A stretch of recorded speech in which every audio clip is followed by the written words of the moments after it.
Talk about having play dates with all the third kids and all the government official kids. They even had a pet. All this stuff and all this cookies and sodas and chips. So more and more, Jen is showing more and more how much privilege those barons had. Yeah, what are we gonna add, Mason? So I didn't know he said, but they were talking about going to the president's house. Yeah, so that was her plan, right? Battle plan that she had.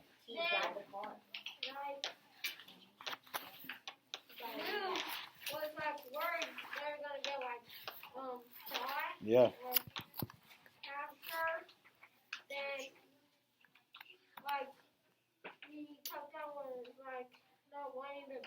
Yeah. Yeah. Kicked him out. Said, I can't deal with you. I don't have time for this.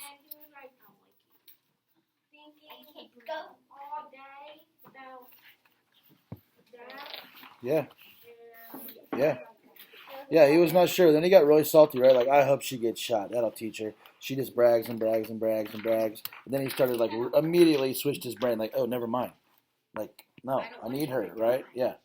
What are you going to say? I feel like, Luke should, like, tell his mom. Or, like Luke and, like, their parents are, like, Luke and maybe, like, help him out. True that. So letting him in on it. And he about did, right? That was the last thing he read. Like, he was sitting on the steps, and Mom came up, and she was like, sir. and he about let it go, but he couldn't do it. Yeah. Also, he, like, told Jen, what if the other people, like, don't show up? Yeah. Because she was driving, and she was, like, 12. Yeah, 13, right? I think 12 or 13. Yeah. So, come over, you can get one. She's driving, Yeah. and she was going to pick up some shut. Yeah, dude, and pick people up. And they were going to pick people up, but then she said the rest were going to walk. And, like, what if they don't get there in time or they don't go Okay, I thought that too, and I also thought, if they're driving for 8 hours, where is she talking to all these other people at? Like, obviously, it's not just in her town. You know what I mean? Like, it's not there's not 800 kids just in her neighborhood, so that must be from everywhere. But it's like you said, if they're driving for 8 hours, that walking is like 40 some hours. You know what I'm saying? Like, you driving.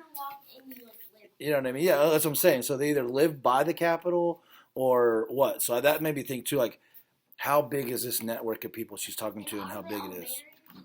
True. I know. That's a good question. Are they all government kids too? All right, let's see. Chat, we're on page 116. What if one of the kids is the government and, well, like, what if the kids' parents work for the government and then they see they're chatting with each other and then know they're paying and then you go to... Yeah, that's a good point too. But Jen? Now, but see, they're in the government, right? So Jen's already one of those. So unless it's some other... I like what she said too. She gave those population police the days off. So she literally went and hacked the system and let them have the day off so that they could drive their route and not get caught. Pretty legit. Yeah.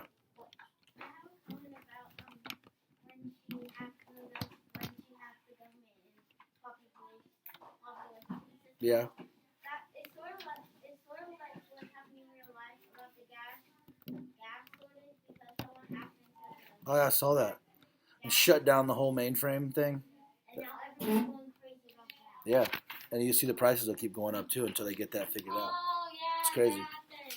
All right, here we go, man. Chapter 24. Let's get it rolling. And that was the last thing, was Luke and his mom on the steps after he got kicked out of Jen's house, and there he was, hiding again. For 3 days, Luke agonized. Sometimes he decided he had to stop Jen, to persuade her not to go. Sometimes he decided he ought to go with her. Sometimes he was mad again and thought he should just stalk over there and demand an apology. But anything he might do required seeing Jen, and that wasn't possible. It poured every day. The rain coming down in long, dreary sheets that made Luke feel worse as he watched from the attic vents. Downstairs, he could hear Dad stomping around, muttering every now and then about time and topsoil being lost with every raindrop. Luke felt like a prisoner. Thursday night, he went to bed convinced he had never been able to sleep for imagining Jen and the others in the car, getting farther and farther from him and closer to danger. He must have dozed off, because he woke to total darkness, his heart pounding. He was sweaty. He had dreamed something, or had he heard something? A floorboard creaked? His ears roared as he tried to listen. Was that someone else's breath or just his own? Loud and scared, a beam of light swept across his face. Luke, a whisper. Luke bolted up in bed. Jen, is that you? She switched off her flashlight. Yes, I thought I'd kill myself coming up your stairs. Why do you tell me they were so narrow? She sounded like the same old Jen. Not mad, not crazy. I didn't know you'd ever be climbing them, Luke said. It was insane to be talking about stairs now, in the middle of the night, in his room. Every word either of them spoke was dangerous. Mother was a light sleeper, but Luke was delighted not to be moving on, not to be talking about Jen had really come to talk about. Your parents didn't lock your doors, Jen said. She seemed to be stalling, too. Guess I'm lucky the government outlawed pets. Didn't farmers always used to keep big guard dogs and would chomp people's heads off in one bite? Luke shrugged. Then he remembered Jen couldn't see him in the dark. Jen, He wasn't sure what he was going to say until he said it. I still can't go. I'm sorry. It's something about having parents who are farmers, not lawyers, and not being a baron. It's people like you who change history. People like me, we just let things happen to us. No, you're wrong. You can make things happen. Luke sensed, rather than saw, Jen shaking her head. Even in the dark, he could visualize each precisely cut strand of hair bouncing and falling back in place. I'm sorry, she continued. I didn't come up here to harp at you. This is dangerous, and no one should go unwillingly. I was too hard on you the other day. I just wanted to say, you've been a good friend. I'll miss you. But you'll be back, Luke said. Tomorrow, the next day after the rally, I'll be over to visit. If your rally works, I'll be walking in the front door. We can hope, Jen said softly. Her voice faded away. Goodbye, Luke.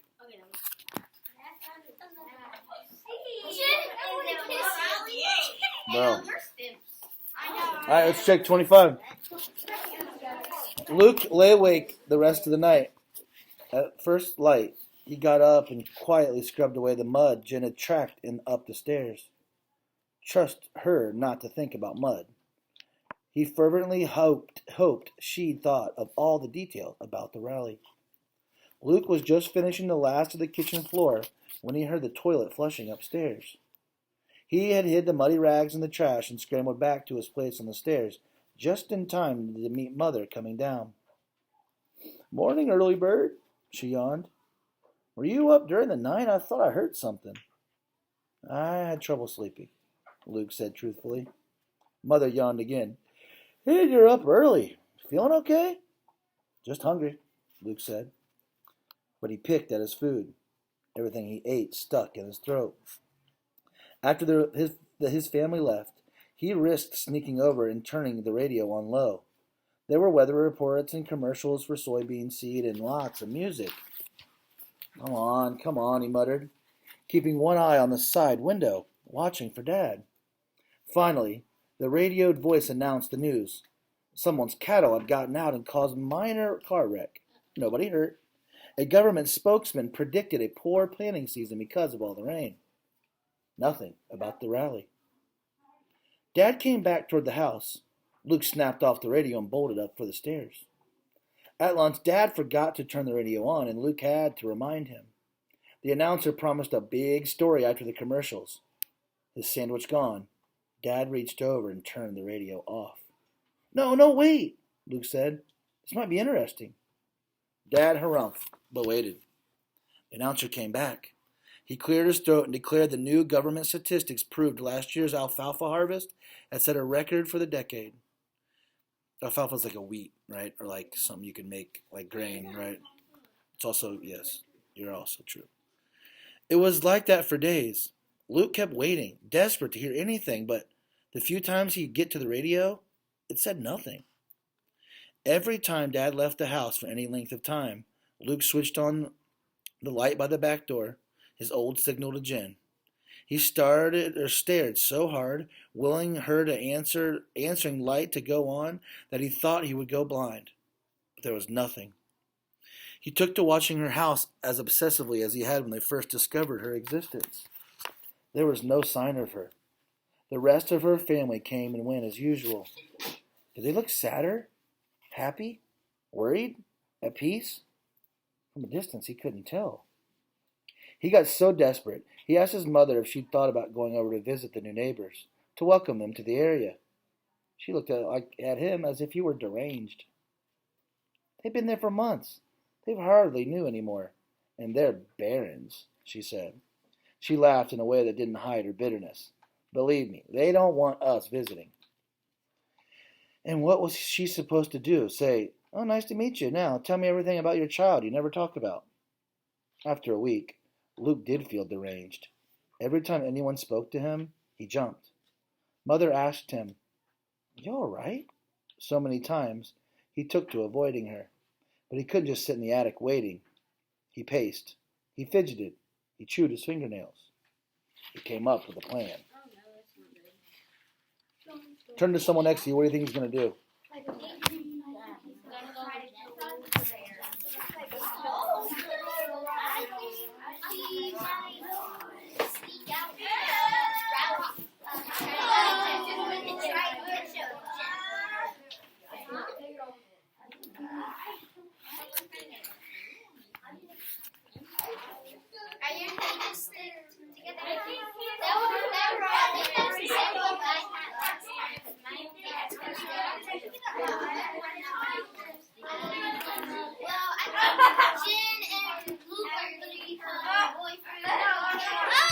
All right, remote people in my class, you don't have to do this right now. Just think about it.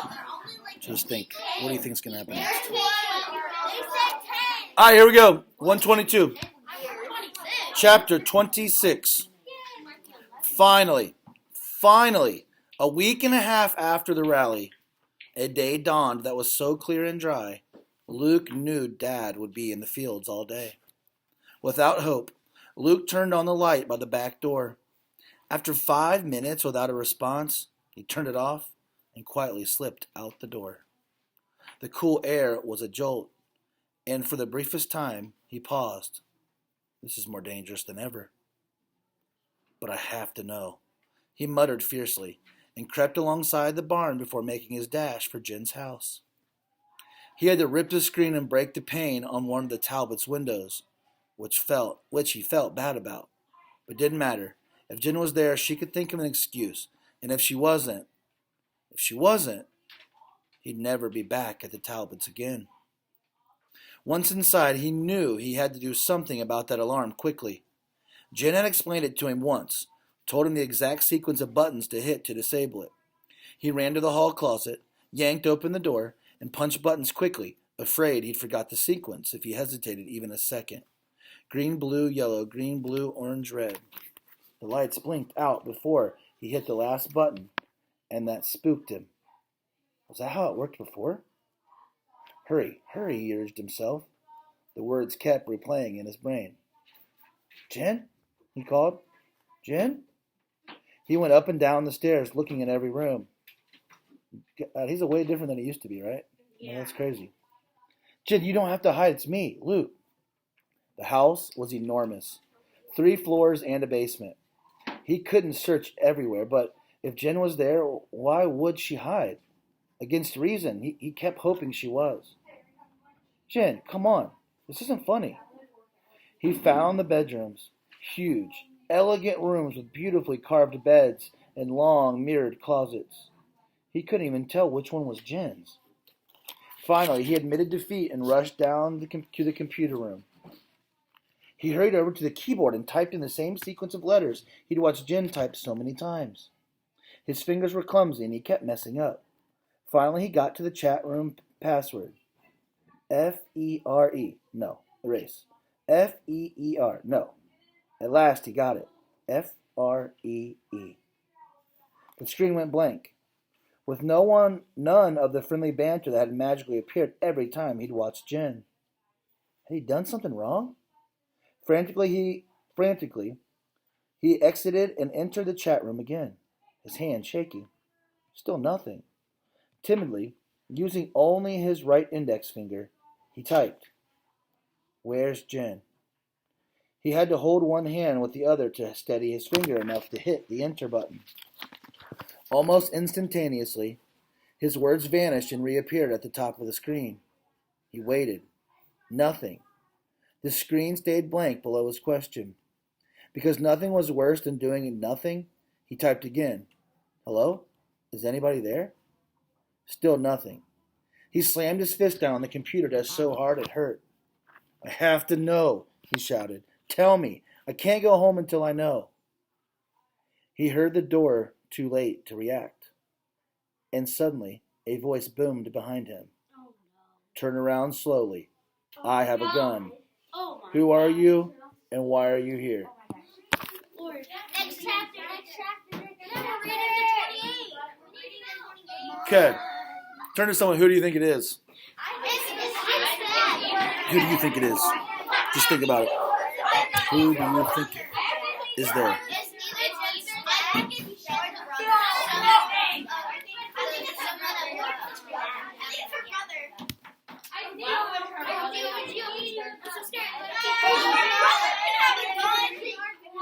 All right, back together.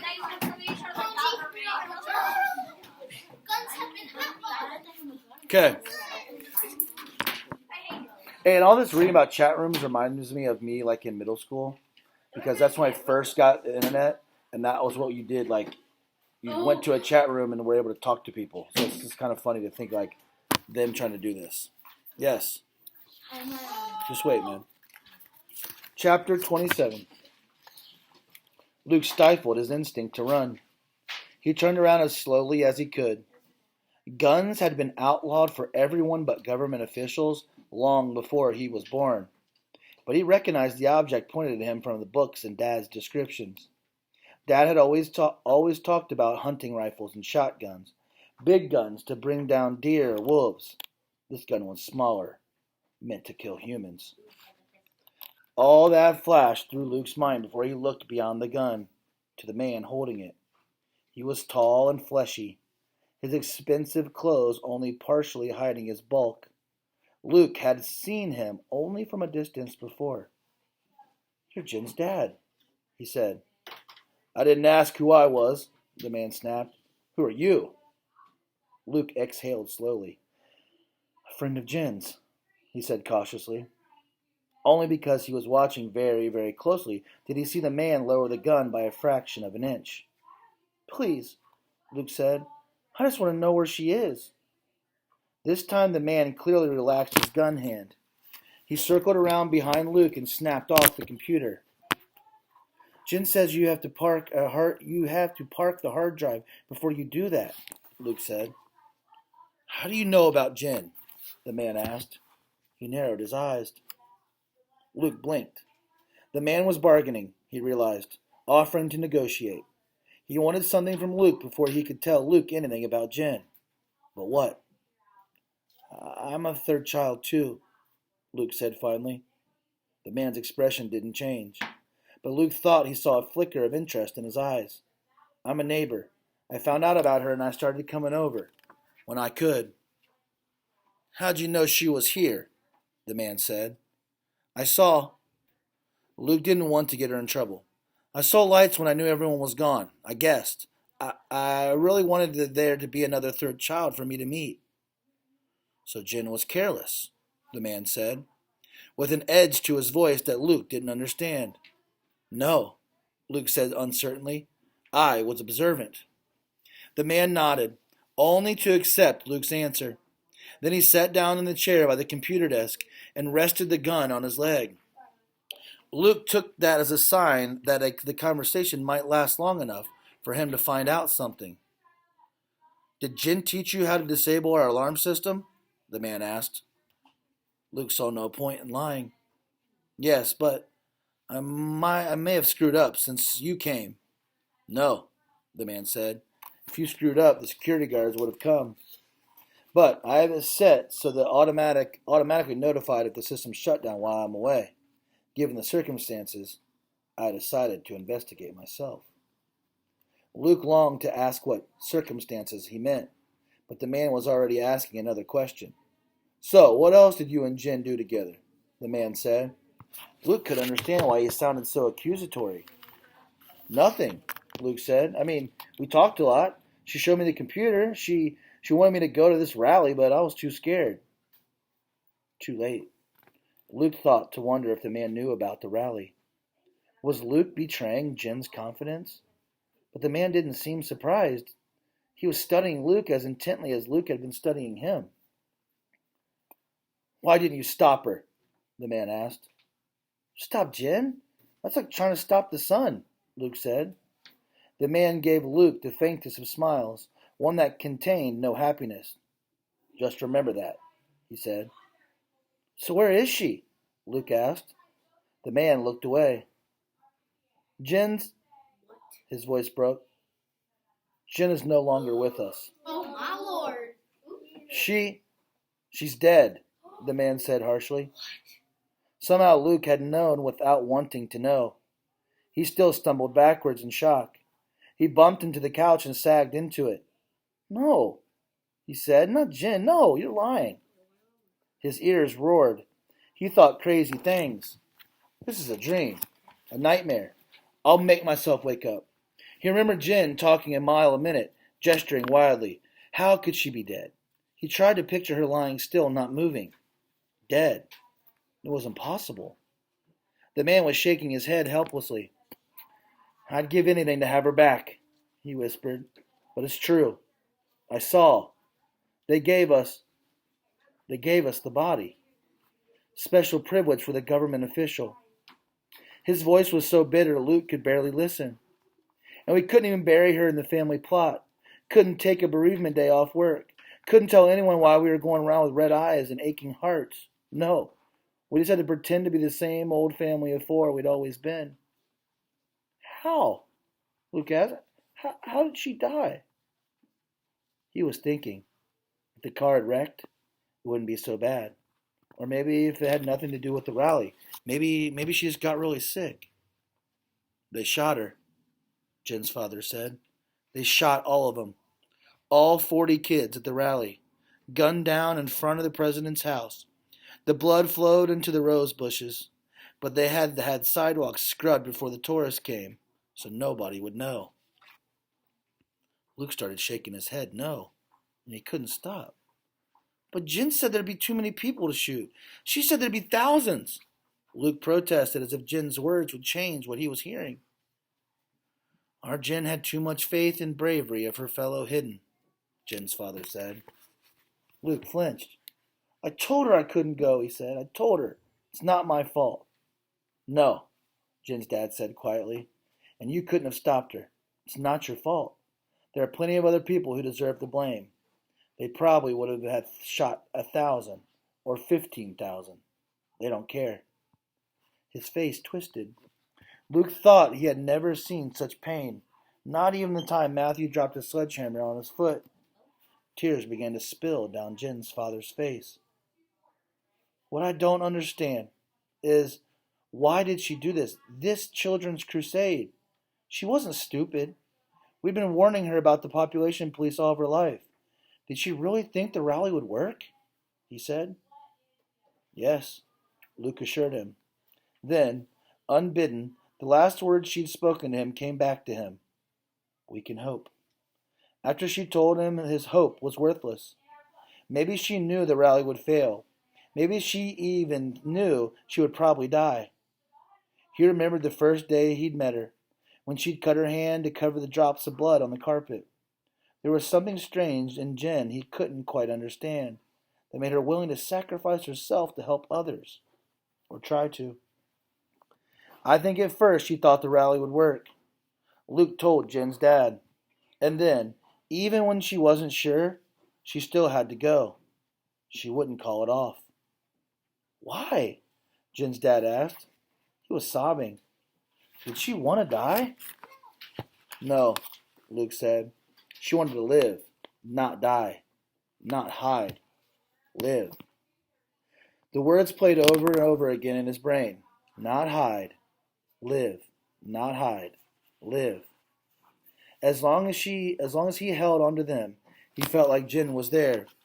She'd just left the room for a minute to get more potato chips maybe, and soon she'd be back to lecture him again about how they both deserved a better life than hiding. He could believe it was her voice echoing in his ears. But if he let go, let the words stop for a minute, he was lost. He felt like the whole world was spinning away from him, and he was all alone. He wanted to cry out, "Jen, come back," as if she could hear him, and stop the spinning and come to him. As if from a great distance, Luke heard Jen's father heave a sigh and blow his nose in a businesslike way. "You may not be ready to hear this," he said, but dizzily Luke raised his head and listened half-heartedly. "When you logged into the chat room," Jen's father said. A buzzer went off in the room in the population police headquarters. They're monitoring the chat room very closely. They found it after the rally. I've managed to cover up things about Jen, but they'll trace your message back to our computer. The population police are backlogged right now, following leads from the rally, so I should have a day or two to come up with a plausible sounding explanation. But if they investigate too carefully, you may be in danger." "More than usual?" Luke said sarcastically. Jen's dad took the question seriously. "Yes. They will begin actively looking for you. They'll search every house around this one. It wouldn't take them long to find you." A chill ran down Luke's spine. So he would die, just like Jen, or not like her. She had gone bravely. He would have been caught like a mouse in its hole. "But if you let me," Jen's dad continued, "I can take you to get a fake ID. You can be miles away before they come looking." "You would do that for me?" Luke asked. "Why?" "Because of Jen." "But how?" "I have connections, you see." Jen's dad hesitated. "I work for the population police." Okay, that just got really deep.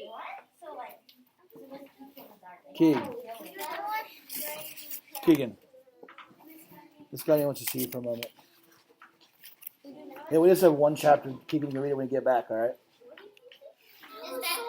Bro, who might know? He might think that he was part of the population police. And the government, a little bit. All right. And she's gone, bro. All right. Let's read the last one. Luke began screaming and couldn't stop. Suddenly, his brain didn't seem to have any control whatsoever over what his body did. He felt his legs spring up and propel him towards Jen's dad. He saw his own hand grab for the gun and wrestle it away. He heard a voice he barely recognized on his own scream, again and again. "No, no, no." "Stop," Jen's dad yelled. "Stop, you little fool, before you get us both killed." Somehow the gun was in Luke's hand. Jen's dad lunged at him, and Luke could picture Jen's dad tackling him, just as Jen had tackled him all those months ago. But this time, Luke stepped to the side at the last moment, and Jen's dad crashed uselessly into a far wall.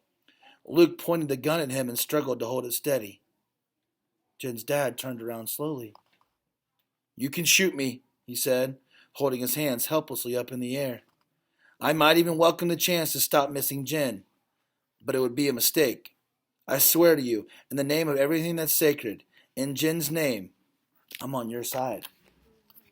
Jen's dad stared into Luke's eyes, waiting. Luke felt a surge of pride that he'd gotten the upper hand, that he earned the right to decide what happened next. But how could he know what was right? Surely Jen's own father wouldn't lie in her name, would he? Luke squeezed his eyes shut, and then he lowered the gun to his side.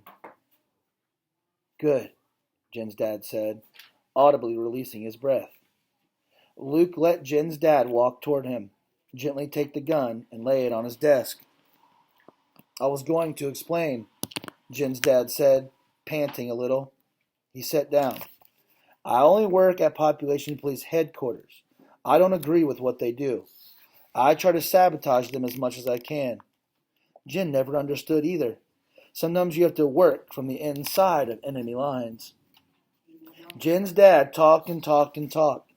Luke thought he was repeating everything he said 2 or 3 times, but That was okay, because Luke's brain was functioning so slowly. He needed the extra help. Do you know much history? Jen's dad asked. Luke tried to remember if there were any history books among his family's collection in the attic. Did adventure stories of long ago count? Just, he cleared his throat. From the books that Jen's loaned me. Which ones? Luke pointed to the ones on the shelves above the computer. And she gave me some articles and some printouts from the computer. Jen's dad nodded. So you got the propaganda from both sides, huh? No truth. What do you mean? Luke asked. The government publications are trying to convince people of one thing, so they stretch the facts. And the underground is just as extreme in its own way, making statistics match their cause. So you know nothing. Jen said the stuff from the computer was true, Luke said defensively. Just saying her name made him wince. And now she was dead. How could she be dead? Jen's dad waved away impatiently. She believed what she wanted to, but I'm afraid. He stopped, and Luke was afraid Jen's dad might start crying again. Then he swallowed hard and went on. I'm afraid I encouraged her. I passed along some slanted information. I wanted to give her hope and someday the population wall will be repealed. I didn't know she'd... Luke knew he wouldn't be able to bear seeing Jen's dad break down again. So what should I know? Luke asked. What is the truth? The truth? Jen's dad muttered, catching onto those two words as though Luke had thrown him a lifeline. He recovered himself quickly. Nobody really knows. There have been too many lies for too long. Our government is totalitarian, and totalitarian governments never like truth. That made no sense to Luke, but he let Jen's dad go on talking. You know about the famines? Luke nodded. Before that, our country believed in freedom and democracy and equality for all. And then the famines came, and the government was overthrown. There were riots in every city over food, and many, many people were killed. When General Sherwood came to power, he promised law and order and food for all. By then, that was all the people wanted, and all they got. Luke squinted, trying to understand. This was grown-up talk, pure and simple. No, it was worse than a grown-up talk he was used to, because all his parents ever talked about was the corn harvest and bills and the likelihood of frost at the end of May. Those Luke understood. Governments being overthrown, cities rioting, they were beyond his comprehension. Barron's got more, he blurted, then blushed because it sounded so rude. Jen's dad laughed. True, you noticed. I know it's not fair and I'm not proud of it, but government officials made a conscious decision to allow one class of people to have special privileges. Jen probably introduced you to junk food, didn't she? Luke nodded. That's a good example. Officially, it's illegal, but no one ever got arrested for supplying Barron's with junk food, which is mighty convenient considering that all the powerful government officials are Barron's. The cynicism in his voice sounded so much like Jen that Luke almost gave in to grief again, but he forced himself to focus on what Jen's dad was saying. The government justifies keeping everyone else in poverty because people seem to work their hardest when they're right on the edge of survival. He continued, the government does try to make sure that most people, the ones who cooperate, do survive. If you've heard your parents talking about other farmers, you'll know that nobody loses their farms anymore, but also nobody ever makes enough money to live comfortably. Luke thought about his parents' constant worries about money. Was it all unnecessary? Were they just being manipulated? He felt a spark of anger, but buried that too because he had other questions. But even barons have to follow population law, he said. It's that because, he gulped, because it's necessary? Were there too many people? Are there? Probably not, Jen's dad said. If food had been distributed fairly, if people hadn't panicked, if we'd had good leaders being honest about they needed for everyone's cooperation, we could have survived the crisis without curtailing anyone's rights. And now, it shouldn't be a problem if some people choose to have 3 or 4 kids, as long as some other people choose to have none. But the population law became General Sherwood's proudest accomplishment. That's why even barons aren't exempt. He points to that and says, see how much control I have over my people's lives? So it is wrong, Luke said, trying to grasp the point. I believe so, yes, Jen's dad said. Luke felt a strange sense of relief that it wasn't truly wrong for him to exist, just illegal. For the first time since he'd read the government books, he could see the two things being separate. Maybe that was why he'd been too scared to go to the rally. If he truly believed the way Jen had, then he might have gone. And would he have been killed as she was? It was all too confusing and too scary to think about. Jen's father looked at his watch. I need to go back to work. I can only hide so much. If you want it, I can have a fake ID for you by tomorrow night. In the meantime, I advise you to... He broke off. Luke knew why. A sound was the worst of his nightmares. Pounding on the door and then commanding, open up, population police. No.